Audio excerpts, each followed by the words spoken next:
Hello everybody, I hope you all are doing good. I am Deepika from Learno hub, एक ऐसा free learning platform जहां पर आप पढ़ सकते हैं physics, chemistry, maths, biology and SST absolutely for free only on learnohub.com।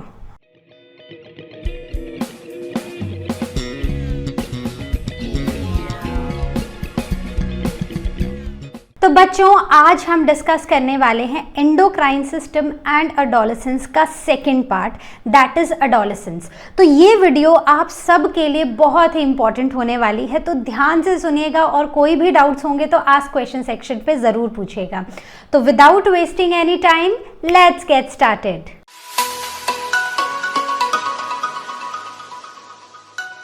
तो बच्चों, जब हम पैदा होते हैं तो हमारी बॉडी उसी दिन से ग्रो करना शुरू कर जाती है। हमारी बॉडी में हर एक वो ऑर्गन होता है जो हमें जिंदा रहने के लिए चाहिए। तो ये सारे ऑर्गन्स जो हैं वो धीरे धीरे ग्रो करते जाते हैं और हमारी बॉडी फंक्शन करती जाती है। कुछ ऐसे ऑर्गन्स होते हैं जो फंक्शनल नहीं होते हैं या फिर जो मैच्योर नहीं होते हैं उस टाइम पर, और वो थोड़ा टाइम बाद हमारी बॉडी में मैच्योर होते हैं। तो ऐसे ऑर्गन्स होते हैं हमारे सेक्स ऑर्गन्स, जैसे बॉयज़ में टेस्टीज और गर्ल्स में ओवरीज। तो जब एक बच्चा पैदा होता है तो टेस्टीज स्पर्म्स प्रोड्यूस नहीं कर पाती हैं, वैसे ही गर्ल्स में ओवरीज होती हैं। तो ओवरीज में एक स्टेज पर आके ओवम की डेवलपमेंट रुक जाती है और ये डेवलपमेंट तब कंप्लीट होती है जब एक बच्चा पहुंचता है एक एडोलेसेंट एज पे। तो ये एडोलेसेंट एज है क्या? ये एडोलेसेंस क्या है? तो एडोलेसेंस बेसिकली एक पीरियड है हमारी लाइफ का जो चाइल्डहुड के बाद शुरू होता है और फाइनली उससे निकलकर हम एडल्टहुड में आते हैं। ठीक है, so it is a period of life when body undergoes many developmental changes, जहां पर रिप्रोडक्टिव मैच्योरिटी देखने को मिलती है। तो बेसिकली एडोलेसेंस स्टेज में हमारी बॉडी में रिप्रोडक्टिव मैच्योरिटी होती है, राइट। तो ये जो स्टेज है ये आती है आफ्टर चाइल्डहुड। तो पहले बच्चे होते हैं, उस टाइम पर रिप्रोडक्टिव ऑर्गन्स मैच्योर नहीं होते हैं। उसके बाद स्टेज आती है अडोलेसेंस। तो इस स्टेज पर आके हमारी बॉडी में रिप्रोडक्टिव ऑर्गन्स मैच्योर होना शुरू होते हैं। तो ये एक तरह का ना ट्रांजिशन पीरियड है, किसके बीच में? चाइल्डहुड और एडल्टहुड के बीच में। ठीक है, तो मतलब कि ये वो स्टेज है जहाँ पर ना तो हम बच्चे हैं, बहुत छोटे हैं, और ना ही हमारी बॉडी, ना ही हम एडल्ट्स बन चुके हैं, राइट। तो यहाँ पर एक ऐसा पीरियड है जब हमारी बॉडी फिजिकली कुछ चेंजेस आते हैं, हमारी बॉडी में मेंटली हमारी बॉडी में कुछ चेंजेस आते हैं, हम ज़्यादा कॉन्शियस हो जाते हैं। So this is a transition stage of mental and physical human development that occurs between childhood and adulthood. Adults कौन है? एडल्ट्स हैं वो लोग जो रिप्रोडक्टिवली अब मैच्योर हो चुके हैं, मतलब 19-20 ईयर्स में जब आप पहुंच जाते हो then you become a complete adult. अब आपकी बॉडी में फिजिकली कोई चेंज नहीं होगा, अब आपकी मेंटल डेवलपमेंट भी उतनी नहीं होगी। ये वो टाइम है जब आप मेंटली भी आप मैच्योर हो चुके हो। Now you are very well aware how to take decisions, now you are very well aware कि रिस्पॉन्सिबिलिटीज़ कैसे लेनी है। So that stage is adulthood. और चाइल्ड क्या होता है? एक छोटा सा बच्चा होता है जिसको दुनिया से कोई मतलब नहीं है, वो बस अपनी ही मस्ती में है। ठीक है, तो ना ही यहाँ पर रिप्रोडक्टिव ऑर्गन्स मैच्योर हुए होते हैं और ना ही वो एक मैच्योरिटी लेवल आया होता है। So that period is childhood. तो इन दोनों पीरियड के बीच में एक ऐसा स्टेज आता है जहाँ पर अब ये ट्रांजिशन शुरू होता है, जहाँ पर एक इंडिविजुअल चाइल्ड से एडल्ट बनने की जर्नी शुरू करता है। तो ये जो जर्नी है दैट इज अडोलेसेंस, राइट। तो अडोलेसेंस जहाँ पर फिजिकल और मेंटल मैच्योरिटी आएगी। अब एडोलेसेंस वर्ड जो है ये एक लैटिन वर्ड से लिया गया है, दैट इज एडोलेस्ट्रे, राइट। इसका मतलब है टू ग्रो इनटू मैच्योरिटी। तो यही हो रहा है इस स्टेज में। तो ये एक ऐसा टाइम है डेवलपमेंट का जहाँ पर एक इंडिविजुअल में काफ़ी रैपिडली डेवलपमेंट्स होती हैं, उसकी हाइट बढ़ती है, उसकी फिजिक बदल जाती है। और अगर हम बात करें यहाँ पर सिर्फ फिजिकल ही नहीं, सेक्सुअल मैच्योरिटी भी होती है। यहाँ पर रिप्रोडक्टिव ऑर्गन्स मैच्योर हो जाते हैं, टेस्टिस स्पर्म्स प्रोड्यूस करना शुरू कर देती हैं और ओवरीज एग्स प्रोड्यूस करना शुरू कर देती हैं। सो दैट इज सेक्सुअल मैच्योरिटी। उसके बाद एक ऐसा टाइम आता है, ये एक ऐसा टाइम होता है जो जनरली होता है फ्रॉम 10 ईयर्स टू 19 ईयर्स। तो मतलब इन 10 सालों में एक इंडिविजुअल कंप्लीटली मैच्योर हो जाता है सेक्सुअली एंड फिजिकली। और ये जो टाइम पीरियड है ना, ये वेरी करता है बॉयज़ एंड गर्ल्स में। तो it is said that girls mature earlier age compare to boys, या फिर अडोलेसेंस वाली जो स्टेज है ना, इसमें 12 ईयर्स से ऑलमोस्ट ये जो जर्नी है ट्रांजिशन की, ये शुरू हो जाती है and finally it is complete after 19। तो आपने देखा होगा कि एक ऐसी स्टेज आती है, शायद आप अभी उसी स्टेज में हो कि अब आपकी हाइट ना एकदम ग्रो कर रही है, आप फिजिकली काफ़ी चेंज हो रहे हो, आप कॉन्शियस हो चुके हो अपने बारे में। तो ये जो आपकी स्टेज चल रही है, this is adolescence, right. So it is very important to understand कि यहाँ पर आपकी बॉडी में क्या क्या चेंजेस हो रहे हैं और आप क्या सोच रहे हो, क्या वो सही है या गलत है, राइट। तो इसके लिए आपको क्या चाहिए? इसके लिए आपको अपने पेरेंट्स की एडवाइस और अपने टीचर्स की एडवाइस चाहिए। सो रिमेंबर दैट, ठीक है। कुछ भी प्रॉब्लम है, just go to your parents and your teachers, they will help you out, correct. तो आगे बढ़ते हैं, कुछ और चीज़ें जानते हैं इस स्टेज के बारे में। जब कोई भी बच्चा ये 10 to 11 ईयर्स क्रॉस कर रहा होता है, मतलब 10th और 11th ईयर क्रॉस कर रहा होता है, तो उस टाइम उसकी बॉडी में काफ़ी सारे चेंजेस देखने को मिलते हैं।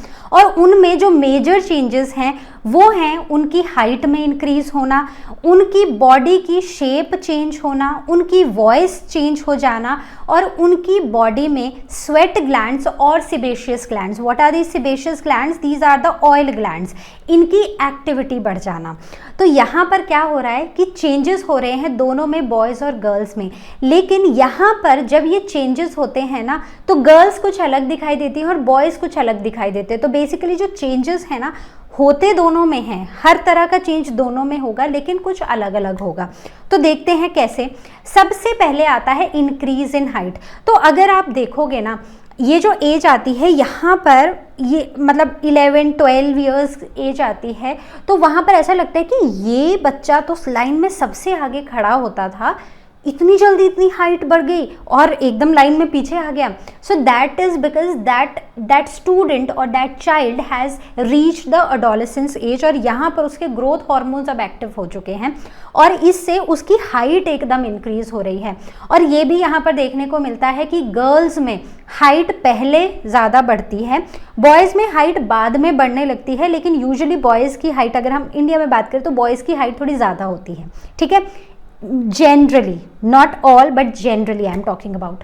तो यहाँ पर एक तो सडन इंक्रीज देखने को मिलता है हाइट में, और यहाँ पर आर्म्स और लेग्स एकदम इलोंगेट हो जाती हैं, लंबी हो जाती हैं। तो लेग्स इलोंगेट होंगी तभी तो हाइट बढ़ेगी, right. Okay, now the weight of body increases. अब हमारी बॉडी में ये इतने सारे चेंजेस आ रहे होते हैं कि हमारी बॉडी का वेट भी, जैसे इस टाइम आपकी बॉडी का वेट भी एकदम से बढ़ जाएगा, ठीक है। तो यहाँ पर ये जो चेंजेस है ना, ये जो इंक्रीज इन हाइट है, ये गर्ल्स में जल्दी होती है और बॉयज़ में थोड़ा लेटर स्टेज पे होती है। तो दीज ऑल, अच्छा एक क्वेश्चन तो मैंने आपसे पूछा ही नहीं कि ये सब हो क्यों रहा है, मतलब अडोलेसेंस स्टेज में ऐसा क्या हो गया कि एकदम से हाइट बढ़ने लगी, वॉइस बदलने लगी, हो क्या रहा है। तो ये जो सारे चेंजेस आ रहे हैं, this is all because of the hormones जो अभी आपकी बॉडी में बन रहे हैं। तो उसके बाद कुछ बॉडी की शेप में भी चेंजेस देखने को मिलते हैं। जैसे बॉयज़ में आप देखोगे कि जो बोन्स है ना, वो जनरली लॉन्गर होती हैं और ज़्यादा मसल्स होती हैं एज कंपेयर टू गर्ल्स, ठीक है। दूसरी चीज़, boys have broader shoulders and narrow hips. तो बॉयज़ के शोल्डर्स ज़्यादा ब्रॉड होते हैं और हिप्स नैरो होते हैं। गर्ल्स के केस में जो बॉडी होती है वो कर्व वाली बॉडी होती है और हिप्स ज़्यादा ब्रॉड होते हैं। ये इसलिए होते हैं हिप ज़्यादा ब्रॉड क्योंकि यहाँ पर हिप बोन की ज़्यादा एनलार्जमेंट होती है। सो इसकी वजह से बॉयज़ और गर्ल्स बहुत ही डिस्टिंक्टली अलग अलग दिखाई देते हैं, ठीक है। तो ये वो चेंजेस हैं जो आपको बहुत ही क्लियरली विजिबल चेंजेस हैं, ठीक है। तो जैसे increase in height and change in the body shape. Clear.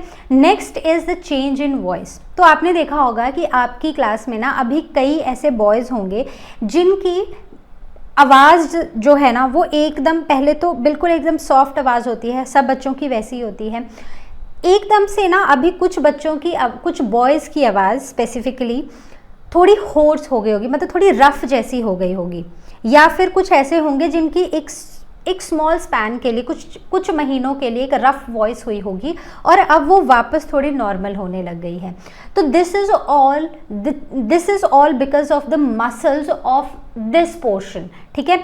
तो हमारा जो लायरिंग्स होता है या फिर जिसे हम वॉइस बॉक्स भी बुलाते हैं, वो भी एडोलेसेंस में ग्रो करना शुरू कर देता है। तो ये गर्ल्स में कम ग्रो करता है और बॉयज़ में ज़्यादा करता है। तो गर्ल्स में जो वॉइस बॉक्स होता है ना, ये दिस इज स्मॉल, लेकिन बॉयज़ के केस में this voice box increases in size. और आपने ये इस एज में आपने देखा होगा कि बॉयज़, पहले तो सबकी नेक एक जैसी होती है, बिल्कुल स्मूथ स्ट्रेट, ठीक है, लेकिन कुछ एक टाइम आता है जब बॉयज़ का जो नेक है ना, उसमें बाहर को एक ऐसे नेक में ऐसे हमें एक प्रोट्यूबरेंस दिखाई देती है। So this is why, this is because of the enlargement of the larynx और द वॉइस बॉक्स। तो बॉयज़ में जो वॉइस बॉक्स है वो थोड़ा ज़्यादा ग्रो कर जाता है। तो यहाँ पर जो बॉयज़ हैं उनकी जो ये वाली मसल्स हैं ना वो भी ज़्यादा ग्रो करती हैं, तो उसकी वजह से उनकी वॉइस थोड़े टाइम के लिए रफ हो जाती है। सो नेक्स्ट इज़, अच्छा हाँ, one more thing to understand कि बॉयज़ की आवाज़ जो होती है वो काफ़ी डीप और होर्स वॉइस हो जाती है, और गर्ल्स के केस में जो वॉइस होती है वो हाई पिच्ड हो जाती है, मतलब बहुत हाई पिच वाली आवाज़ जो होती है वैसी हो जाती है। अब हाई पिच कैसे, आपने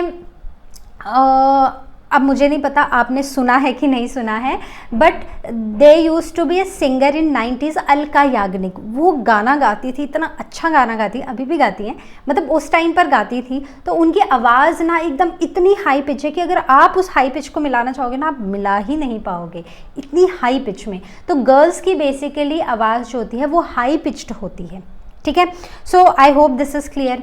now the last one is increased activity of sweat and the sebaceous glands. तो आपने देखा होगा कि इस टाइम पर आप में से आपके या आपके फ्रेंड्स के फेस पर कुछ पिंपल्स आना शुरू हो गए हैं। So this is due to the increased activity of the oil glands. तो आपके जो ग्लैंड्स हैं ना आपके स्किन के सरफेस पे, वो एकदम से बढ़ चुके हैं, उनकी सिक्रीशंस बढ़ चुकी हैं और अब आपको पिंपल्स आने लग गए हैं फेस पे। ठीक है। So don't worry about the pimples because this is a growing process, it means you are growing and that is a good thing. Clear. तो अपने आप को बुरा मत फील कराओ, आप बहुत अच्छे हो, आप ग्रो कर रहे हो, इससे अच्छा और क्या होगा अगर आप ग्रो कर रहे हो। ठीक है। सो these acne and pimple on your face are the signs of you growing into maturity. ठीक है। सो आई होप ये भी आपको समझ आ गया। So there is secretion from these glands which increases and acne and pimples on the face, right. So I hope ये समझ आ गया है। अब हम आते हैं कुछ डेवलपमेंट पे of sexual and secondary sexual characters. तो ये बहुत इंपॉर्टेंट है, यहाँ पर कुछ सेक्सुअल कैरेक्टर्स डेवलप होते हैं और इन्हीं सेक्सुअल कैरेक्टर्स से कुछ सेकेंडरी सेक्सुअल कैरेक्टर्स भी देखने को मिलते हैं। तो बड़ा कंफ्यूजिंग सा हो रहा है। तो बेसिकली क्या होता है कि जब हमारी बॉडी में ना हॉर्मोन्स सिक्रीट होते हैं, वो तब सिक्रीट होते हैं जब हमारे सेक्स ऑर्गन्स मैच्योर होते हैं। So what are the sex organs? So these are the testes and ovaries. तो जब टेस्टीज और ओवरीज मैच्योर होते हैं तो वो कुछ हार्मोन सिक्रीट करते हैं जो कि अलग अलग होते हैं, बॉयज़ में अलग हैं और गर्ल्स में अलग हैं। ठीक है। तो यहाँ पर क्या होता है कि सेक्स ऑर्गन्स एकदम एक्टिव हो जाते हैं, यहाँ पर हार्मोन सिक्रीट होना लग जाते हैं और इन हार्मोन्स के सिक्रीट होने की वजह से हमारी बॉडी में काफ़ी सारे चेंजेस हमें देखने को मिलते हैं। तो जैसे टेस्टीज जो हैं वो स्पर्म प्रोड्यूस करने लग जाते हैं, ओवरीज एग्स प्रोड्यूस करने लग जाती हैं। So these are the testes, right. ये हम ऑलरेडी पढ़ चुके हैं अपने रिप्रोडक्शन इन ह्यूमंस वाले चैप्टर में। So these are the testes and these cloud shaped organs are ovary. ठीक है। तो ये टेस्टिस है और ये ओवरी है, करेक्ट। तो यहाँ पर ये तब ग्रो करना शुरू करती हैं या फिर ये तब एक्टिव होती हैं जब एक इंसान पहुँचता है प्यूबर्टी पर। अब आप बोलोगे कि मैम अब तो एक और term, what is puberty? So puberty is basically एक पीरियड जब रिप्रोडक्टिव सिस्टम जो होता है बॉयज़ और गर्ल्स का वो मैच्योर होता है, और बॉयज़ में उनका जो रिप्रोडक्टिव ऑर्गन है वो मेल गैमीट बनाना शुरू करता है, और फीमेल के केस में फीमेल गैमीट बनाना शुरू करता है। तो जैसे गर्ल्स के केस में ये जो प्यूबर्टी है ना, ये हिट करती है at around 12 years of age, और वहाँ पर जो फर्स्ट साइन है डेवलपमेंट का वो क्या है? यहाँ पर फर्स्ट साइन है डेवलपमेंट का एनलार्जमेंट ऑफ ब्रेस्ट। तो मतलब first visible sign. So if a person, if a girl is having is developing the breast, ठीक है, तो चेस्ट साइज जो है वो इंक्रीज हो रहा है, तो दिस मीन्स कि वहाँ उस गर्ल ने प्यूबर्टी हिट की है, ठीक है। So this is the first sign.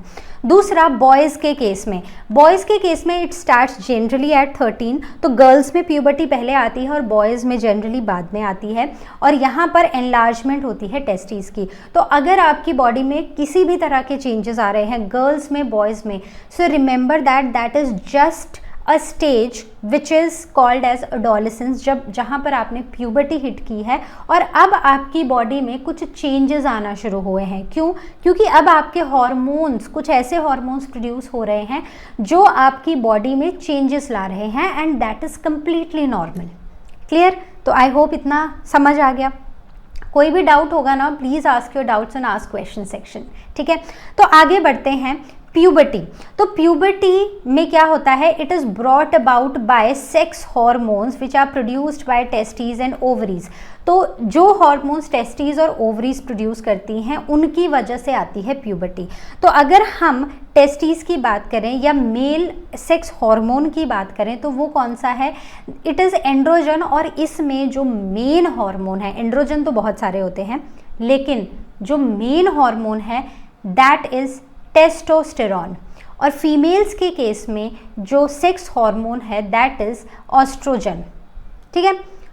कैसे आता है, कैसे बनता है, क्या होता है? तो आपने अभी इसी चैप्टर के फर्स्ट सेशन में हमने डिस्कस किया था कि एक हार्मोन, एक ग्लैंड है और वो है हमारे ब्रेन में कहीं पर, ठीक है। ब्रेन में कहाँ पर है? एक छोटा सा ऐसे पी साइज़ का, मटर के दाने जितना एक ऑर्गन है, जिसे हमने क्या बुलाया था? जल्दी बताओ, कौन सा ग्लैंड था? This was a pituitary gland. और ये जाके बोल देता है, और ये जाके बोलता है टेस्टीज को और ओवरीज को,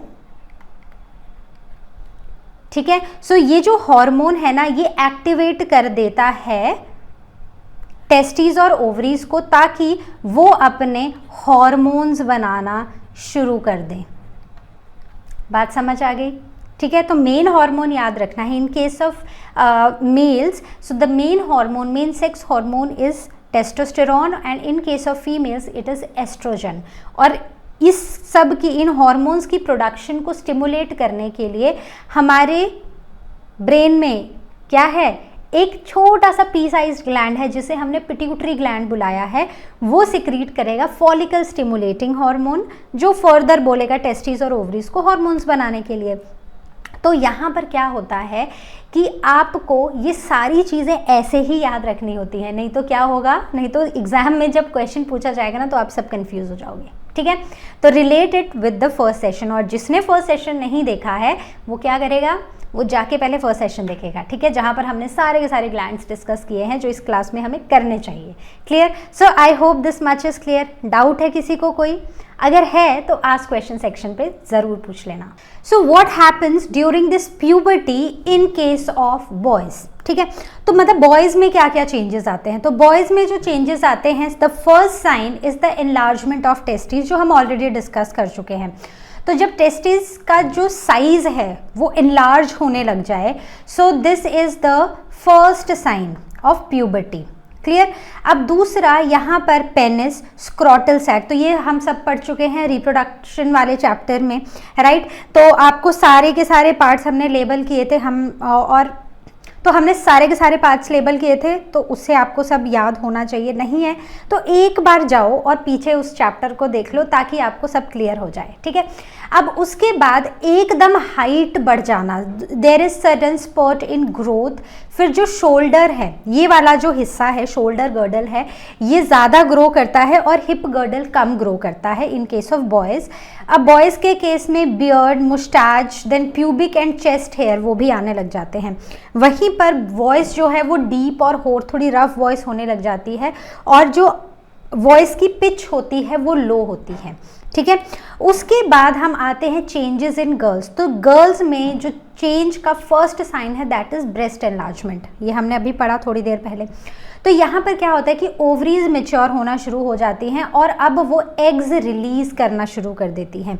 सो जो ये एग्स होते हैं ना, या जो ओवम होता है, जो एक ह्यूमन फीमेल अपनी लाइफ में थ्रू आउट, मतलब जब तक भी वो रिप्रोडक्टिव एज रहती है, जितने भी एग्स वो रिलीज, उसकी ओवरी रिलीज करती है एवरी मंथ, वो सारे के सारे बन चुके होते हैं फीटल स्टेज में ही, ठीक है। तो जब अपनी मदर के वूम के अंदर वो गर्ल होती है तभी सारे के सारे ओवम बन चुके होते हैं, एग्स बन चुके होते हैं, लेकिन वो मैच्योर नहीं हुए होते।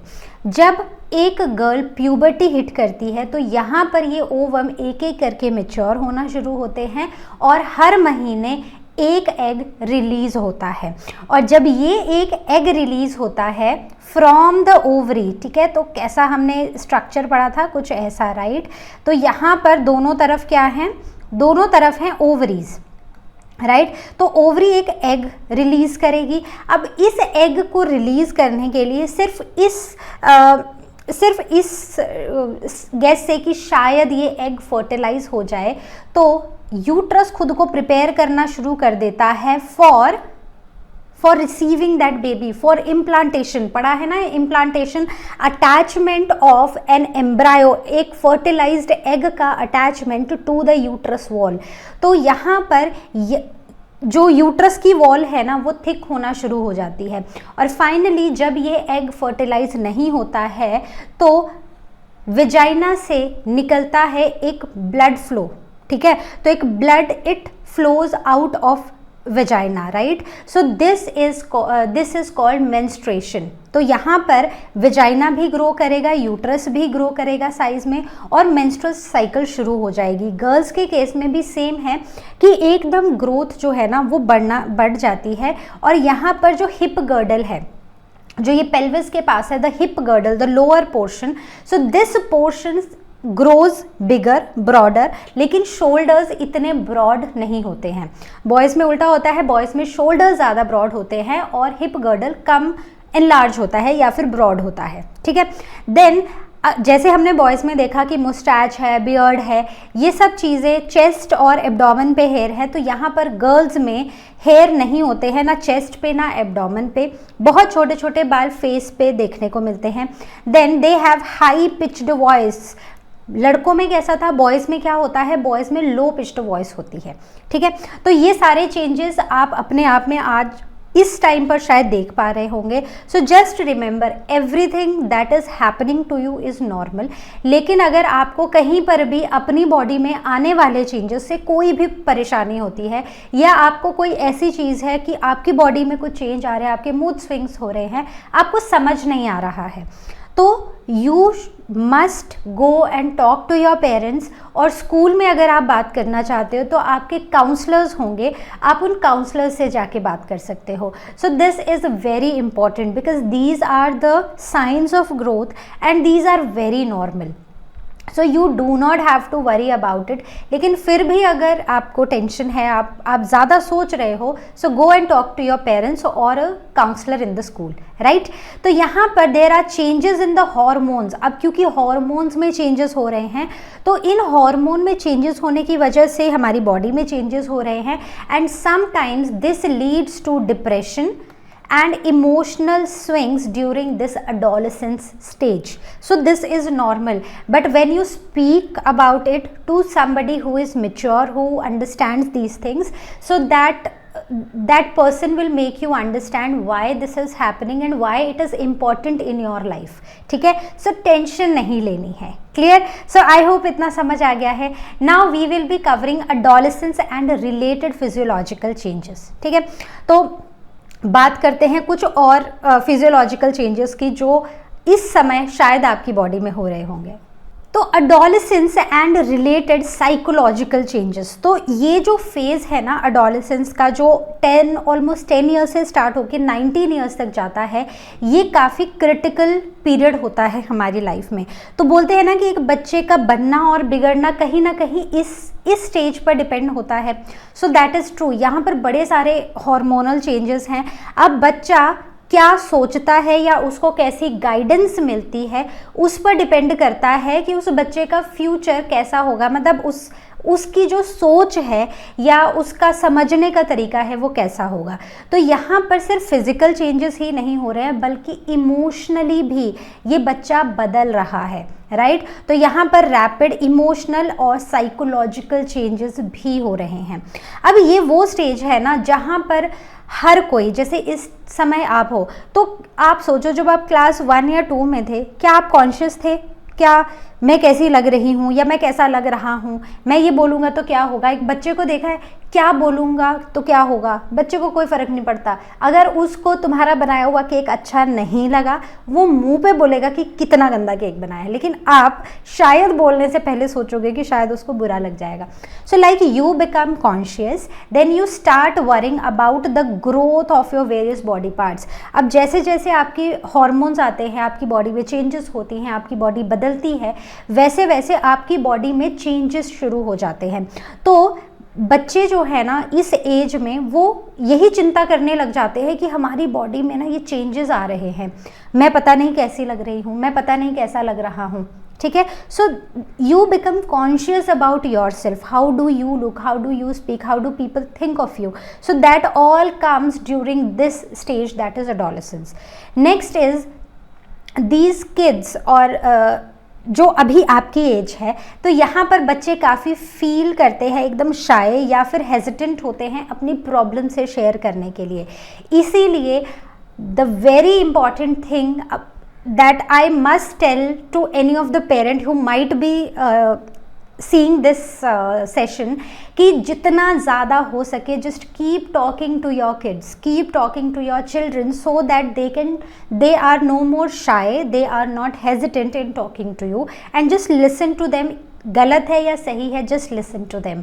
बिकॉज इस स्टेज में आके बच्चा काफ़ी शाय और हेजिटेंट हो जाता है. उसको लगता है कि मैं प्रॉब्लम शेयर करूँगा, पता नहीं कोई क्या सोचेगा मेरे बारे में.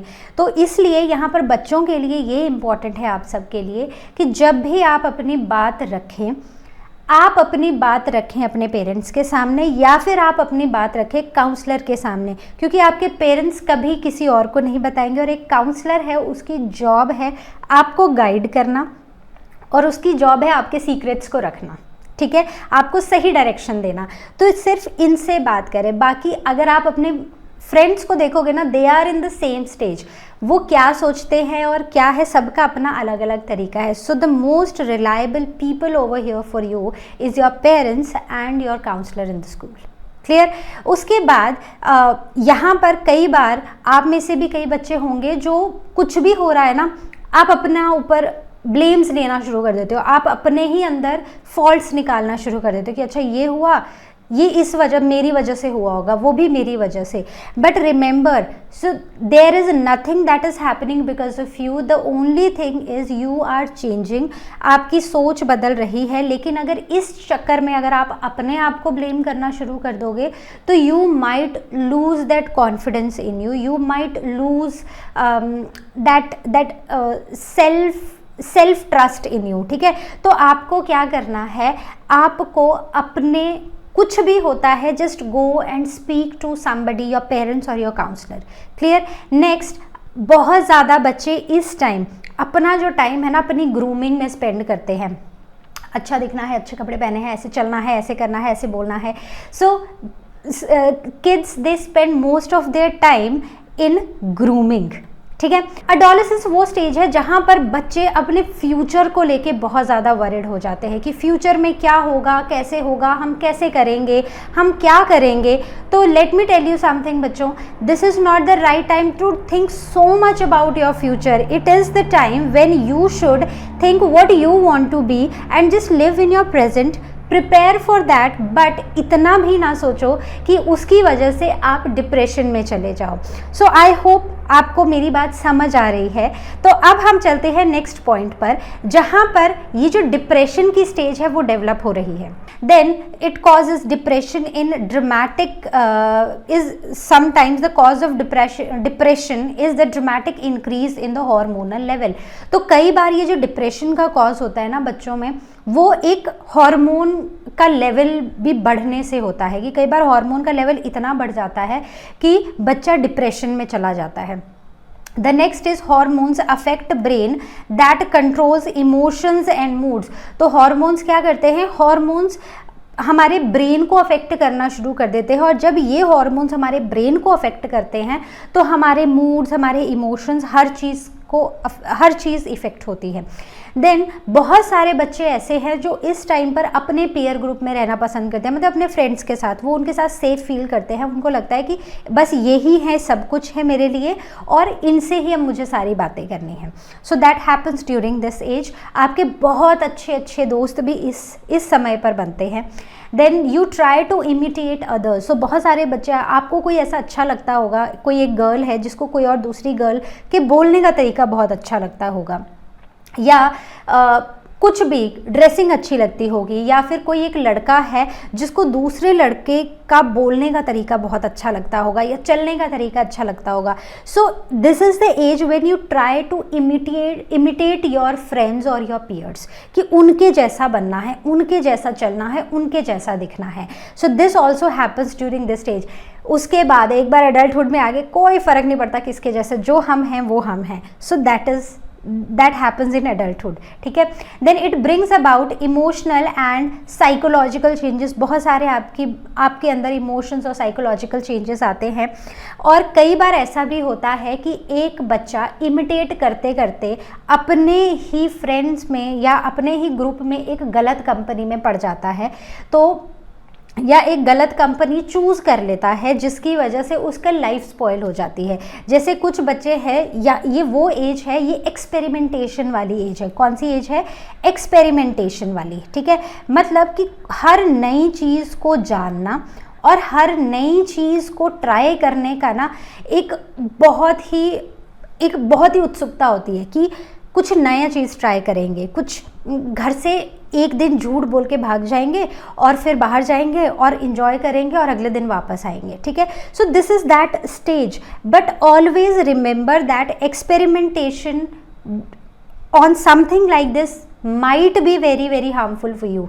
तो आपको हर कोई भी ऐसी चीज़ नहीं करनी है जिससे आप रिस्क पे आ जाओ, जिससे आपकी लाइफ डेंजर में आ जाए, या किसी भी तरह के खतरे में आप या आपकी फैमिली पड़ जाओ, राइट। तो ये स्मोकिंग, ड्रिंकिंग, इन सब चीज़ों से खुद को बचा के रखना है, and always be truthful to your parents. So that is the main point, ठीक है।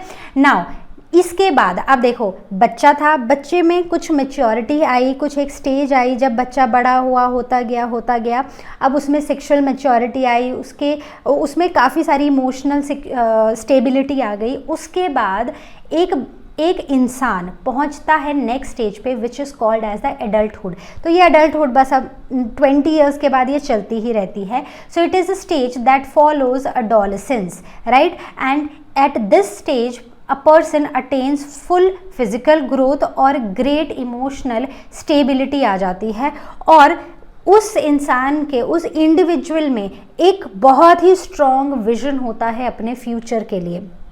कई बच्चे ऐसे होते हैं ना जिनको 12th तक भी नहीं पता होता क्या करना है, कि बस अगर नॉन मेडिकल ले लिया तो अब बस इसी में आगे चलना है, लेकिन एक्चुअली क्या करना है यू डोंट नो, ठीक है।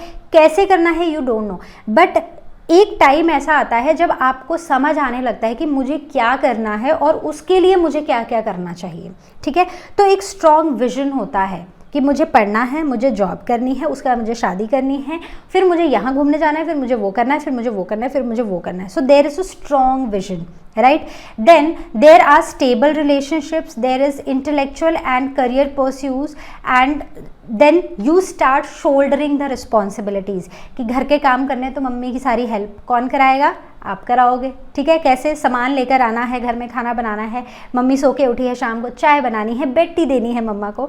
सो all those thing you actually start soldering your responsibilities with your parents. You start taking the responsibilities. ठीक है, आप ज़्यादा रिस्पॉन्सिबल बन जाते हो, आप अपने करियर को बहुत सही दिशा में देखना शुरू कर देते हो. So this all happens during adulthood.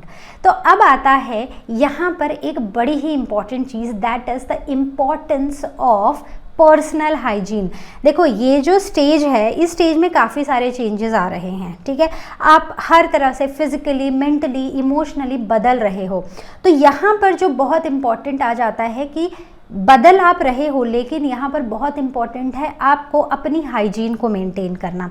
So the personal hygiene is important in maintaining one's own health during adolescence. तो पर्सनल हाइजीन बहुत ही इम्पॉर्टेंट है अगर आप चाहते हो कि आपकी हेल्थ बिल्कुल सही बनी रहे, आपकी ग्रोथ अच्छी हो, इमोशनली, फिजिकली, मेंटली आप एकदम स्टेबल बने. तो उसके लिए आपको अपनी पर्सनल हाइजीन का ध्यान रखना बहुत ज़रूरी है. तो यहाँ पर क्या है, आपको प्रॉपर और सेफ फूड खाना है, मतलब हाइजीनिक फूड खाना है, बैलेंस्ड डाइट लेनी है, देन एक अच्छा लाइफस्टाइल फॉलो करना है, अपने आसपास या अपनी बॉडी में बिल्कुल क्लीनलीनेस रखनी है, सफाई रखनी है, और कुछ फिजिकल एक्सरसाइजेस करनी है जिससे आप एकदम हेल्दी रह सको. तो हर एक को डिस्कस करते हैं थोड़ा सा.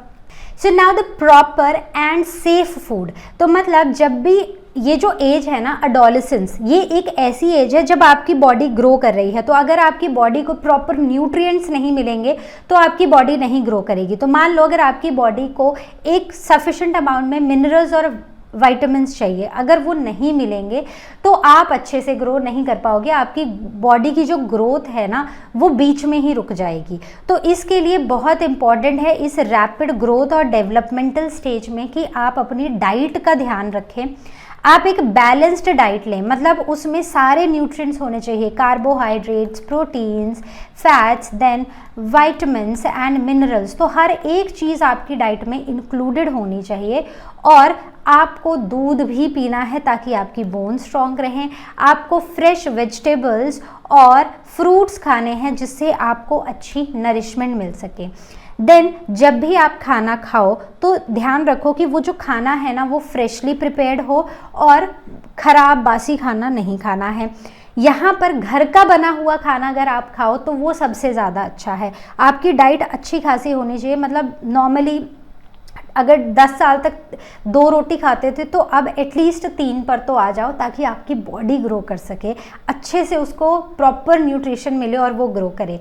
Then cooked food and milk, butter and fish, meat and other perishable food item should be stored properly. तो कोई भी ऐसी चीज़ जैसे दूध आया उबाला, उसको प्रॉपरली फ्रिज में स्टोर करना है. कोई भी कुक्ड दाल बच गई है या सब्ज़ी बच गई है तो उसको भी आपको कहाँ पर डालना है, उसको भी आपको अच्छे से फ्रिज में स्टोर करके रखना है.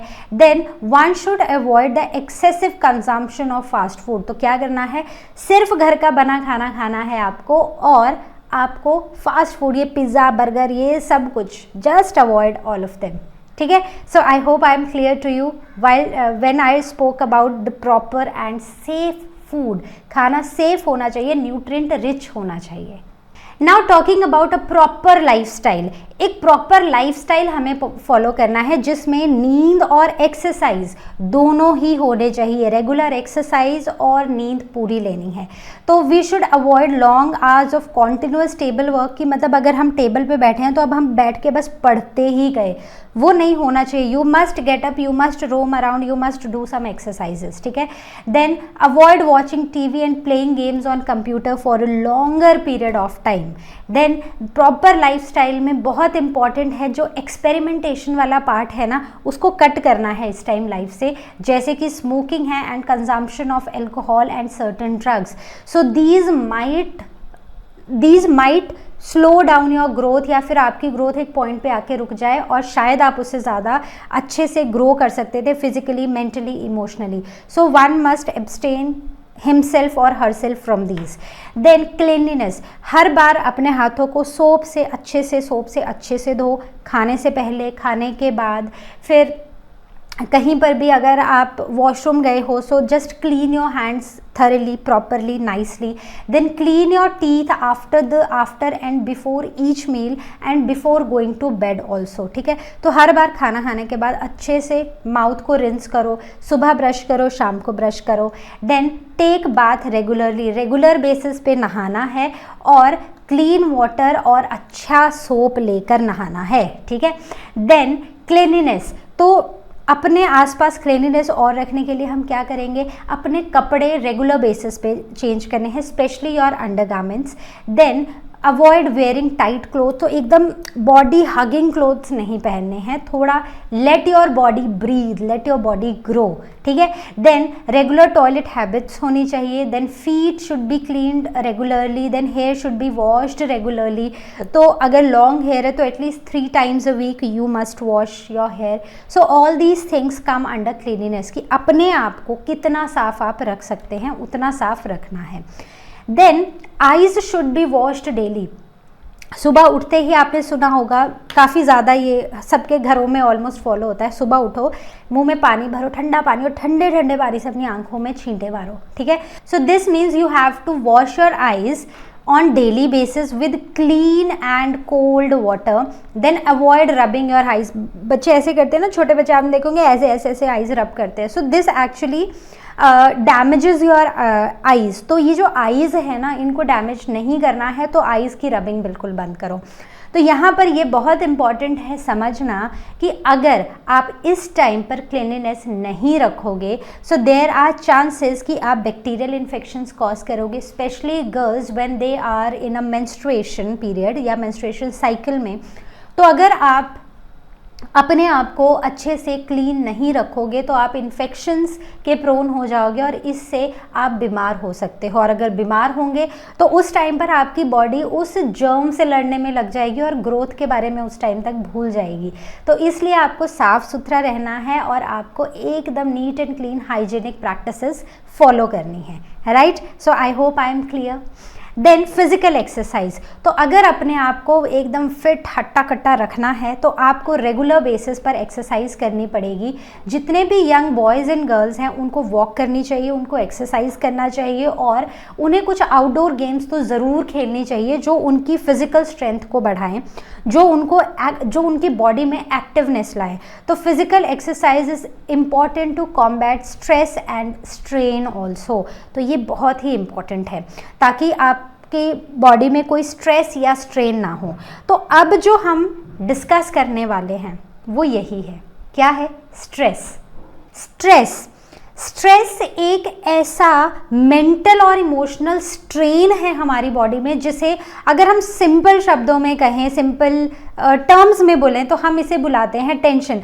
जैसे कि आपको एग्ज़ाम से पहले होती है कि आज तो मैथ्स का एग्ज़ाम है और मुझे कुछ नहीं आता, मुझे बहुत टेंशन हो रही है। So that tension is basically stress, ठीक है। तो आप स्ट्रेस हो चुके हो उस सिचुएशन में। तो ये तब होता है जब हमारी बॉडी किसी भी तरह के चेंज की डिमांड कर रही होती है तो हमें स्ट्रेस होता है। तो यहाँ पर जो स्ट्रेस है ना वो कुछ अच्छे या कुछ बुरे किसी भी एक्सपीरियंस की वजह से हो सकता है। तो आपको याद होगा हमने एक हार्मोन पढ़ा था, वो तब रिलीज़ होता है जब हम किसी तरह के स्ट्रेस में होते हैं। बहुत गर्मी है, बहुत ठंडी है, मतलब किसी भी तरह की एक सिचुएशन आप समझ लो, तो उस टाइम पर हमारी बॉडी एक हार्मोन सिक्रीट कर रही थी। याद है वो हार्मोन कौन सा था? So remember, if you remember, so that hormone was cortisone. So cortisone is basically the stress hormone, वो एकदम आपकी स्ट्रेस कंडीशन में जब आप आते हो ना तो आपकी बॉडी कॉर्टिसोन रिलीज करती है। अब होता क्या है कि जब भी आप स्ट्रेस में होते हैं, कॉर्टिसोन के क्या क्या फंक्शंस है ये हमें ऑलरेडी पता है। तो स्ट्रेस में क्या होता है कि हमारी बॉडी ना जैसे सोचती है वैसे सोचना बंद करके, अगर आज कल मेरा मैथ्स का एग्ज़ाम है and I am very it is like कि मुझे मैथ्स में ना उतना कॉन्फिडेंस है नहीं जितना मुझे बायो में है, तो बायो का पेपर होगा ना तो मैं एकदम ऐसे रिलैक्स होंगी। वहीं पर जब मैथ्स का एग्ज़ाम आएगा ना तो मुझे ये चिंता होने लग जाएगी कि मेरे पता नहीं कितने नंबर आएंगे, पता नहीं मैं पास भी हो पाऊंगी या नहीं हो पाऊंगी, ठीक है, मैं इस एग्ज़ाम को क्लियर कर पाऊंगी या नहीं कर पाऊंगी। तो वो जो एक सिचुएशन आती है जब हम ये सोचने की बजाय कि जितना टाइम है उसको हम पढ़ने में लगाएं, उसे छोड़कर हम ये सोचने लग जाते हैं कि इस एग्ज़ाम का रिज़ल्ट क्या होगा। सो that is basically the alteration of attention. तो स्ट्रेस में जिस जगह पर हमें अटेंशन देनी चाहिए वहाँ को छोड़ के हम हर दूसरी जगह पर अटेंशन देते हैं। फिर मम्मी पापा क्या बोलेंगे, फिर डांट पड़ेगी, फिर मेरे फ्रेंड्स को क्या लगेगा कि इसको इतना भी नहीं आता। So all those things, right. So that is alteration of attention. ना alteration in processes and body functions. तो जब आप स्ट्रेस में होते हो तो आपके जो बॉडी के फंक्शंस है, आपके बॉडी के प्रोसेसेस हैं ना, वो भी थोड़े से ऑल्टर हो जाते हैं। तो देखो स्ट्रेस एक बहुत भयानक एक बीमारी है, और ये एक ऐसी बीमारी है जो आज के टाइम में ना, सिर्फ अगर मैं एडोलेसेंट्स की बात करूँ तो सिर्फ एडोलेसेंट्स को नहीं है, शायद चाइल्डहुड वाली स्टेज को अगर हम पीछे छोड़ दें तो एडोलेसेंस और एडल्टहुड दोनों ही स्टेजेस में सिर्फ स्ट्रेस ही स्ट्रेस लेते हैं लोग। क्यों? आगे दौड़ने की भीड़, उससे आगे निकलना है, इससे और ज़्यादा करना है, ये भी चाहिए वो भी चाहिए, इस चक्कर में क्या होता है, सिर्फ स्ट्रेस होता है। और ये जो स्ट्रेस है ना, ये हमारी बॉडी के फंक्शंस को भी ऑल्टर करता है, जिसकी वजह से हमारी बॉडी जो है वो साइकोलॉजिकल और फिजियोलॉजिकल डिसऑर्डर से सफ़र करती है। अब किस इंसान पे स्ट्रेस का क्या फ़र्क होगा वो पर्सन टू पर्सन डिपेंड करता है। एंड मोस्टली यहाँ पर जो देखा गया है that is decline in physical and mental health. तो ये जो स्ट्रेस है ना, ये हमारी बॉडी में फिजिकल और मेंटल हेल्थ को डिक्लाइन कर देता है, ठीक है। तो स्ट्रेस तो लेना ही नहीं चाहिए। पहली बात है कि आप एडोलेसेंट्स हो, आपकी बॉडी में जो चेंजेस आ रहे हैं, so these all are happening क्योंकि आपकी बॉडी ग्रो कर रही है। So growth is good at this point of time. अगर आपकी बॉडी में चेंजेस नहीं आ रहे हैं तो आपको टेंशन लेनी है, ठीक है। तो अगर आ रहे हैं तो it is something is happening good only to you, so you don't have to take stress. लेकिन बहुत सारे बच्चे इस बात का स्ट्रेस लेते हैं, इस बात का भी स्ट्रेस लेते हैं कि फ्यूचर में क्या होगा, फ्यूचर में हमारे तो कोई गोल्स ही नहीं है, हम क्या करेंगे। तो एक छोटा सा बच्चा होता है, अगर हम उसको पूछें कि तुम्हें बड़े होके क्या बनना है, कभी बोलेगा पायलट, कभी बोलेगा डॉक्टर, कभी बोलेगा मुझे तो सिंगर बनना है, कभी कुछ और बोलेगा। तो वही स्टेज अभी तक आपकी चल रही है, बट फ़र्क सिर्फ इतना है कि चाइल्डहुड से एडोलेसेंस में, जब आप एडोलेसेंस में हो ना तो अब आप थोड़े कॉन्शियस हो गए हो। अब आपको लगता है कि क्लैरिटी क्यों नहीं है भाई, लेकिन क्लैरिटी अभी नहीं आएगी। You need to be physically, emotionally, mentally more mature to have those set fixed goals. एक फोकस के लिए there is still some time, ठीक है। तो यहाँ पर बहुत इम्पॉर्टेंट आ जाता है हमारी लाइफ में स्ट्रेस मैनेजमेंट। तो ध्यान से सुनना कि स्ट्रेस का मैनेजमेंट ये एक की स्किल है जिससे हम अपनी बॉडी को बहुत ही काम रख सकते हैं और एक सक्सेसफुल ह्यूमन बीइंग बन सकते हैं, और अपनी लाइफ में, सोसाइटी में हम एक सक्सेसफुल लाइफ जी सकते हैं। तो आज आपके टेंशन लेने से कुछ नहीं होगा, आज ये सोचने से कि कल मैथ्स के पेपर में मैं फेल ना हो जाऊँ, वो सोचने से कुछ नहीं होगा।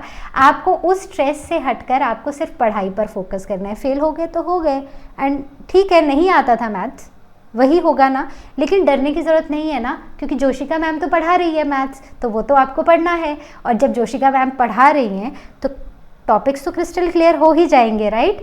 तो स्ट्रेस नहीं लेना है। तो अब बात ये है कि स्ट्रेस को मैनेज कैसे करना है।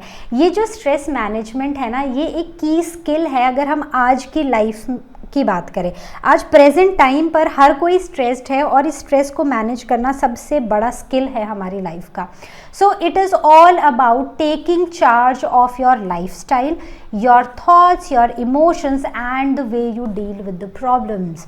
कि जो आपका लाइफस्टाइल है उसको सही रखना, अपने थॉट प्रोसेस को सही रखना। अब जैसे ऑल्ट्रेशन ऑफ अटेंशन, तो ऑल्ट्रेशन नहीं होने देना है, सही डायरेक्शन में चलना है। देन इमोशंस को कंट्रोल करना और कैसे आप उन प्रॉब्लम्स के साथ डील करते हो सकता है कि आपके सामने दो रास्ते हैं, यू आर नॉट क्लियर कि कौन सा सही होगा। So what you have to do, you have to take help of your parents and the counsellor. ठीक है, तो आपका ये जो मैनेजमेंट है ना, अगर आप इन चीज़ों को मैनेज कर लोगे, आप अपनी लाइफ का चार्ज ले लोगे, आप लाइफ में ज़रूर सक्सेसफुल होंगे। ठीक है, now take steps to relieve the pressure and regain the control. तो हमें क्या करना है, हमें इस प्रेशर को हटाना है अपनी लाइफ से। क्या होगा मैथ्स के एग्जाम में मुझे नहीं पता, लेकिन मुझे अभी सिर्फ पढ़ना है। ठीक है, तो अगर मेरे पासिंग मार्क्स भी आए सो that is fine.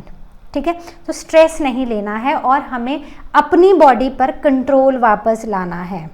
Clear, so that is most important, अपने माइंड पर कंट्रोल लाना है। Then many situation seems difficult to handle, लेकिन जो स्ट्रेस मैनेजमेंट है वो हमें अलग अलग तरीके बताता है कि इस पर्टिकुलर प्रॉब्लम से हम कैसे डील कर सकते हैं एंड ओवरऑल हम कैसे हेल्दी रह सकते हैं और अपना सही तरीके से ख्याल रख सकते हैं। सो that is again important. Now stress management में सबसे पहली चीज़ जो इंडिया में ही, मतलब इंडिया में ही आया है, इंडिया से ही पूरे वर्ल्ड में फैला है, एंड दैट इज़ योगा। सो योगा से ही होगा, सुना होगा सबने, बहुत ही कॉमन है। So it is a mind and body practice जो कंबाइन करता है, कुछ फिजिकल पोजेस हैं, कुछ ब्रीदिंग है, कुछ मेडिटेशन है और कुछ रिलैक्सेशन है। तो योगा में ना हर चीज़ का एक तरह से क्योर है, स्पेशली स्ट्रेस के लिए। तो वो आपको ब्रीदिंग में, मेडिटेशन में, आपकी फिजिकल पोजेस हैं उनसे आपको एकदम सही डायरेक्शन दिखाने की कोशिश करेगा और आपकी इंद्रियों को that what you say to regain that control of your life, तो वो आपका आएगा। सो आपको रोज़ क्या करना है, योगा करना है। So it also increases the flexibility in you. So when you are flexible, you are more confident, you are more free, right. Then muscle strength बढ़ेगी, मसल टोन बढ़ेगी, आपका जो रेस्पिरेशन है वो इम्प्रूव होगा। जब रेस्पिरेशन इम्प्रूव होगा तो ऑफकोर्स एनर्जी इम्प्रूव होगी। रेस्पिरेशन क्या है, एक ऐसा प्रोसेस जिससे हमारी बॉडी एनर्जी रिलीज करती है। ठीक है, तो अगर रेस्पिरेशन इम्प्रूव होगा तो एनर्जी इम्प्रूव होगी। ठीक है, वाइटैलिटी इम्प्रूव होगी और साथ ही हमारी बॉडी का जो वेट है वो रिड्यूस होगा। तो बेसिकली अगर हम ओवर वेट है तो हम एक नॉर्मल लेवल पर आ जाएंगे, अगर कम वेट है तो हम बढ़ जाएंगे एक नॉर्मल लेवल तक।